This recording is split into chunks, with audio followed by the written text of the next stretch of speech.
Praise the lord children. దేవునికి ఎంత వందనాలు. దేవుడు మరి ఒక ఆదివారం మన జీవితంలో ఇచ్చిండు. దేవునికి ఎంత వందనాలు. మరి మనకు 7th మంత్లోనికి మనం ఎంటర్ అయినాము. దేవునికి అనేకమైన వందనాలు. మరి ఎన్నో వార్స్ జరుగుతూ ఉన్నాయి లోకంలో, కానీ దేవుడు మనకిచ్చే ప్రొటెక్షన్ బట్టి దేవునికి వందనాలు.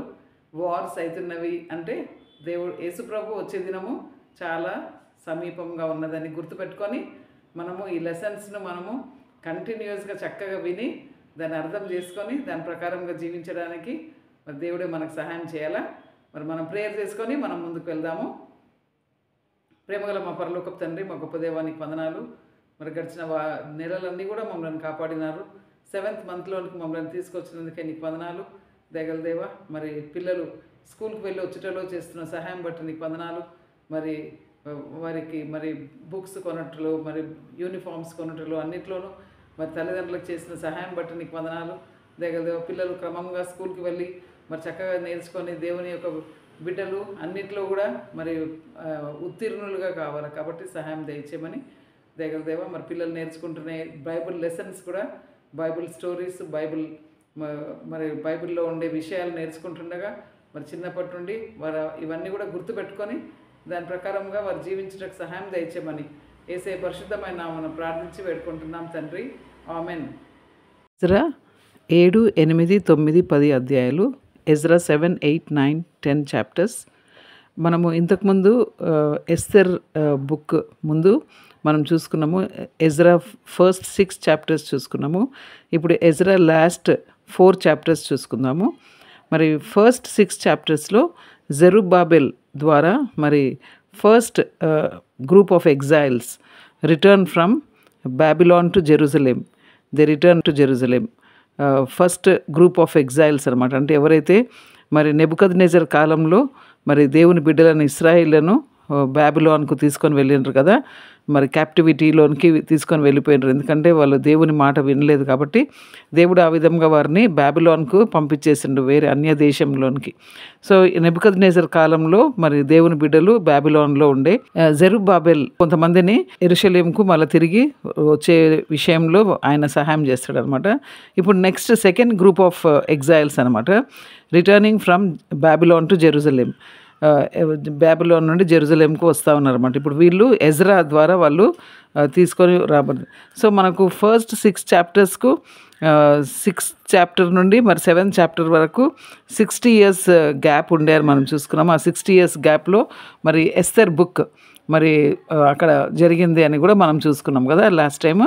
సో ఇప్పుడు 7th చాప్టర్లో మనము ఆర్తగ్జర్జీస్ అనే రాజు ఉన్నాడు అనమాట. ఇప్పుడు ఆయన ఎవరంటే అహస్వరోసు కుమారుడు అనమాట. ఆయన ఇప్పుడు పర్షియా దేశాన్ని ఏలుతున్నాడు అనమాట. అంటే బ్యాబిలాన్ అది డిఫీట్ అయిపోయిన తర్వాత పర్షియన్స్ వచ్చి దాన్ని రూల్ చేస్తున్నారు కదా, మనకు తెలుసు కదా ఆ విషయము. సో ఇప్పుడు ఆ యొక్క కాలంలో, ఆ రాజు ఉన్న కాలంలో ఎజ్రా అనే వ్యక్తి ఉండనమాట. ఆయన స్క్రైబ్ అంటే దేవుని వాక్యంను కాపీ చేస్తూ ఉంటాడు అనమాట. సో ఆయన మరి ఇంకా ఆయనకు రాజు పర్మిషన్ ఇచ్చిండనమాట. ఎవరెవరైతే మరి దేవుని బిడ్డలు ఎవరెవరు తిరిగి మరి జెరూసలేంకి వెళ్దామని అనుకుంటున్నారో అందరికీ కూడా, ఎవరైతే విల్లింగ్గా ఉన్నారో వాళ్ళందరినీ కూడా తీసుకొని వెళ్ళు అని ఆయనకు ఒక కమాండ్మెంట్ ఇచ్చిండు అనమాట. ఆయన పర్మిషన్ ఇచ్చిండు. అయితే ఎజ్రా అయితే తన హృదయాన్ని ఆయన ప్రిపేర్ చేసుకున్నాడంట దేవుని యొక్క వాక్యంలో. దేవుని యొక్క వాక్యము ఇశ్రాయేళ్లకు మరి దాన్ని టీచ్ చేస్తా నేను అనే విషయము ఆయన అనుకున్నాడు అనమాట. సో ఆర్తగ్జర్జీస్ ఒక లెటర్ ఇచ్చిండు అనమాట ఎజ్రాకు, పర్మిషన్ ఇచ్చిండనమాట. ఎవరెవరైతే వెళ్దాం అనుకుంటున్నారో అందరినీ కూడా తీసుకొని వెళ్ళు. అంతేకాకుండా సిల్వర్, గోల్డ్ ఏమేమైతే దేవునికి అర్పించాలనో అవన్నీ కూడా, బులక్స్, ర్యామ్స్, ల్యాంప్స్ ఇవన్నీ కూడా దేవునికి అర్పించడానికి కూడా అవి కూడా తీసుకొని వెళ్ళండి అని చెప్పి ఆ యొక్క రాజు ఒక లెటర్ లోపల ఇస్తాడనమాట. అంతేకాకుండా ఇంకా వాళ్ళ దేశంలో ఉండే ట్రెజరర్స్కి కూడా చెప్తారనమాట.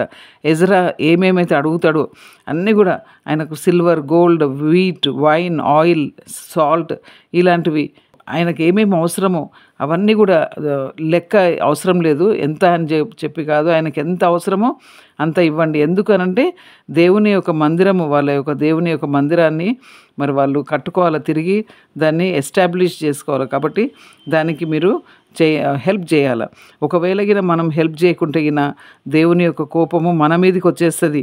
కాబట్టి వాళ్ళ దేవుడు మరి పరలోకమందున్న దేవుడు కాబట్టి మరి వాళ్ళకు మీరు హెల్ప్ చేయాలని ఆ యొక్క ట్రెజరర్స్కి కూడా ఆయన ఒక కమాండ్ ఇచ్చేస్తాడనమాట, ఒక డిక్రీ పాస్ చేసేస్తాడనమాట. అంతేకాకుండా ఎజ్రాకి ఏం చెప్తాడంటే, ఇంకా జడ్జెస్ని కూడా నువ్వు అపాయింట్ చేయి, ఇంకా మరి మీ మధ్యలో కూడా దేవుని యొక్క మాటలు వినాలి కదా అందరూ, సో జడ్జెస్ను అపాయింట్ చేసుకో అని కూడా ఆయన ఒక డిక్రీ పాస్ చేస్తాడనమాట.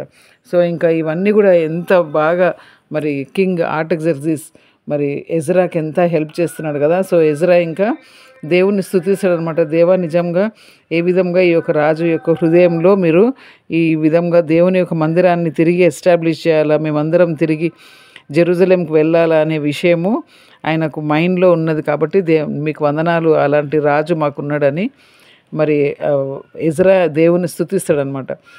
మనం అనుకోవచ్చు, ఒకవేళ ఆర్టగ్జర్జిస్కి ఎందుకు మరి పరలోకమందున్న దేవుడు అని ఆయన ఏ విధంగా అనగలుగుతున్నాడు అని అంటే, మనము మొర్దెకై ఆ యొక్క దేశంలో చాలా పెద్ద అయిపోయిండు కదా. సో జూస్ అంటే అందరు కూడా భయపడము ఈ విధంగా ఉండే కదా లాస్ట్ 60 years. సో ఒకవేళగిన ఆయన చూసిండేమో జూస్ యొక్క దేవుని యొక్క ఆ యొక్క గొప్పతనం చూసిండేమో ఒకవేళ, కాబట్టి అందుకనే ఆయన ఈ విధంగా దేవుని బిడ్డలకు హెల్ప్ చేస్తున్నాడేమో అని కూడా మనము అనుకోవచ్చు అనమాట. ఇశ్రాయేలీలు అన్నీ రెడీగా ఉన్నాయి కదా, వాళ్ళకు ఇంకా స్టార్ట్ అయినరు అనమాట. వాళ్ళకి పర్మిషన్ దొరికింది, ఇంకా వాళ్ళు స్టార్ట్ అయినరు, వాళ్ళ యొక్క జర్నీ స్టార్ట్ అయినరు. కానీ వాళ్ళు అహావా అనే రివర్ దగ్గర వాళ్ళు ఆగినరంట. 3 days వాళ్ళు ఆగిపోయినరు అనమాట. ఎందుకనంటే వాళ్ళు ఎజ్రా అక్కడ చెక్ చేస్తారు అనమాట, మరి మా దగ్గర ఎవరైనా ప్రీస్ట్స్ లీవైట్స్ ఉన్నారా, ఎందుకంటే వాళ్ళు లేవీలు యాజకులు వాళ్ళు ఉంటేనే కదా దేవుని మందిరంలో పనిచేస్తారు. కాబట్టి మరి మెన్ ఆఫ్ అండర్స్టాండింగ్, తర్వాత ministers for the house of God, ఇలాంటి వారు ఎవరైనా ఉన్నారా అని చెక్ చేస్తారనమాట. దేవుని యొక్క మందిరంలో పనిచేయడానికి చెక్ చేసినప్పుడు అక్కడ కొంతమందిని ఆయన సెపరేట్ చేస్తాడనమాట.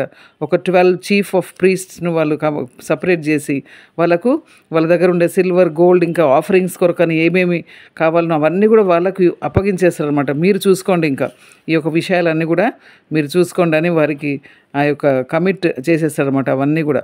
ఎందుకంటే ఎవరైనా ఉండాలి కదా అలాంటివి చూసుకోవడానికి, కాబట్టి అవన్నీ అప్పగించేసి ఇంకా వాళ్ళు తిరిగి రివర్ అహావా నుండి వాళ్ళు స్టార్ట్ అవుతారనమాట. వాళ్ళు స్టార్ట్ అయిన తర్వాత అంతేకాకుండా వాళ్ళు ఒక ఫాస్టింగ్ కూడా చేస్తారనమాట. వాళ్ళు అక్కడ నుండి స్టార్ట్ కాకముందు ఒక 3 days ఫాస్టింగ్ చేస్తారనమాట. ఎందుకంటే మరి మార్గంలో ఎవరైనా ఎనిమీస్ ఉంటారేమో, మనకు ఎవరైనా మనలను హర్ట్ చేస్తారేమో అని చెప్పేసి దేవుని ముందర వాళ్ళు అడుగుతారు, మన దేవా మరి మీరు మాకు తోడుగా ఉండండి అని వాళ్ళు అడిగి అయిన తర్వాత ఇంకా వాళ్ళు స్టార్ట్ అయ్యి మరి వాళ్ళు జెరూసలేంకి వస్తారన్నమాట. వచ్చిన తర్వాత అక్కడ కూడా వాళ్ళు 3 days వెయిట్ చేసిన తర్వాత దేవునికి అక్కడ ఆఫరింగ్స్ ఇస్తారనమాట. ఆఫరింగ్స్ ఇచ్చి అప్పుడు తిరిగి వాళ్ళు జెరూసలేంలోనికి వెళ్తారనమాట. అయితే ఇవన్నీ అయిన తర్వాత ఎజ్రా దగ్గరికి కొంతమంది వస్తారన్నమాట, పెద్దవాళ్ళు. ప్రిన్సెస్ కేమ్ టు ఎజ్రా అని ఉంది. సో వాళ్ళు వచ్చి ఏం చెప్తారంటే, ఇస్రాయేల్ లోపల ఒక పాపం ఉన్నది. ప్రీస్ట్స్, లీవైట్స్ వాళ్ళు ఈ యొక్క కేననైట్స్, హిట్టైట్స్, పెరిజైట్స్ అని ఆ చుట్టుప్రక్కల ఉండే ఆ యొక్క యెరూషలేము చుట్టుప్రక్కల ఉండే వారి నుండి వాళ్ళు వాళ్ళ ఆడపిల్లలను పెళ్లి చేసుకోవడము, ఈ విధంగా దేవుని బిడ్డల మధ్యలో అంతా అన్యులు వచ్చేసిండ్రు అనే విషయము చెప్తారన్నమాట. అప్పుడు ఎజ్రా ఆ విషయం తెలవగానే మరి దేవుని బిడ్డలు కాని వారిని వాళ్ళు చేసుకొని మరి ఆ విధంగా పాపం చేసిండ్రు అనే విషయం వినగానే మరి ఎజ్రా చాలా మరి దుఃఖపడతాడనమాట. ఆయన బట్టలు చింపుకొని ఆయన మరి ఏడుస్తాడనమాట. దేవుని ముందర ఎంతో భారంతో ఆయన దేవుని ముందర మోకాళ్ళొంగి తన చేతులు ఎత్తి దేవునికి ప్రార్థన చేస్తాడనమాట. దేవా మరి నీ ముందలకు మేము రానికే కూడా మాకు చాలా సిగ్గు అవుతున్నది అని చెప్పి మరి దేవుని దగ్గర ప్రేయర్ చేస్తాడనమాట. మేము చాలా గ్రేట్ ట్రెస్పాస్ అంటాడు, మేము చాలా పెద్ద పాపం చేసినాం మేము అని చెప్పి ఎజ్రా ప్రార్థన చేసి ఆయన అంతా పాపం అంతా ఒప్పుకొని ఎంతో ఏడుస్తాడనమాట. మరి ఆ విధంగా చేస్తున్నప్పుడు ఇంకా అక్కడ చాలామంది వచ్చేసినామంటే ఇశ్రాయేలీలు, వాళ్ళు కూడా వచ్చి ఎజ్రా ఏ విధంగా ఏడుస్తున్నాడో వాళ్ళు కూడా ఏడుస్తారనమాట. మరి we have trespassed against our God and have taken strange wives అంటారనమాట.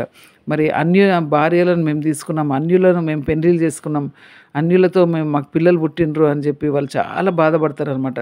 కానీ అయినా కానీ ఇశ్రాయేల్ లోపల ఒక హోప్ అనేది ఉన్నది, నిరీక్షణ అనేది ఉంది. ఎందుకంటే మనము ఎప్పుడైతే దేవుని దగ్గర తిరిగి వస్తామో దేవుడు తప్పకుండా మన పాపములను క్షమిస్తాడు అని చెప్పేసి వాళ్ళు దేవుని దగ్గర ఒక ప్రామిస్ చేస్తారనమాట.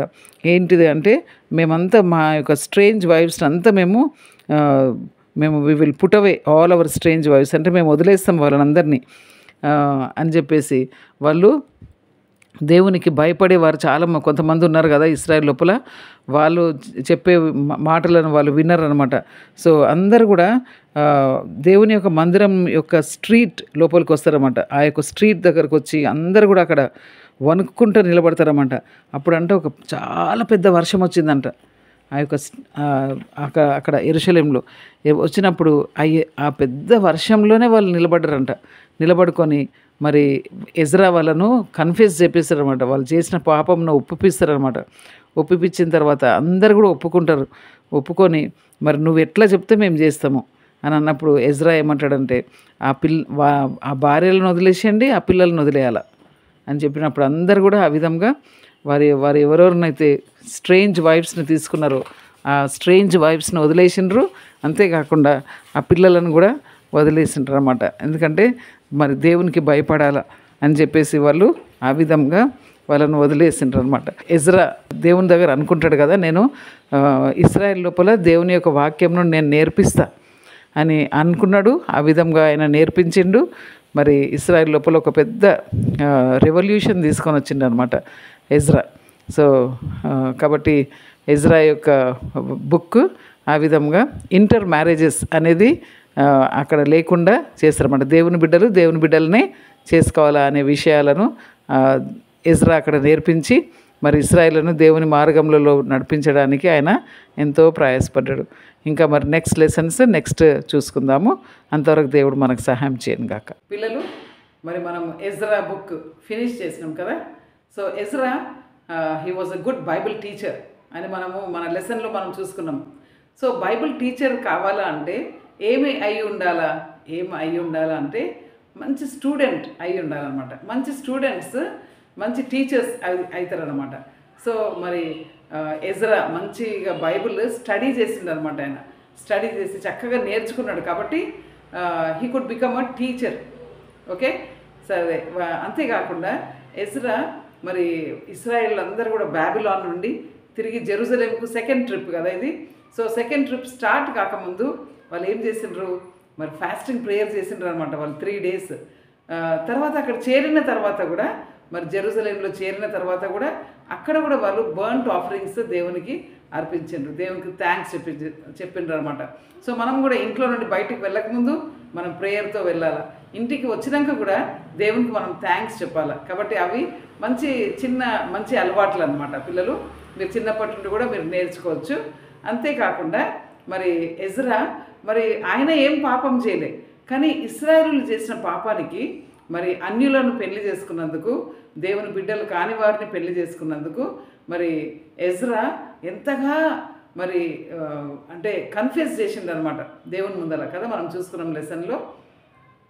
ఆయన ఏం తప్పు చేయలే, కానీ వేరే వారి గురించి ఆయన ప్రజలను గురించి ఆయన అంతగా దేవుని దగ్గర ఒప్పుకున్నాడు అనమాట. ఆయన ఒప్పుకోవడం చూసి ఆయన యొక్క అంటే ఎంత ఏడ్చిండో ఆ యొక్క విషయాలు చూసి మరి ఇశ్రాయేలీయులు కూడా మరి వాళ్ళ పాపం ఒప్పుకొని దేవుని వైపు తిరిగిండ్రు అనమాట.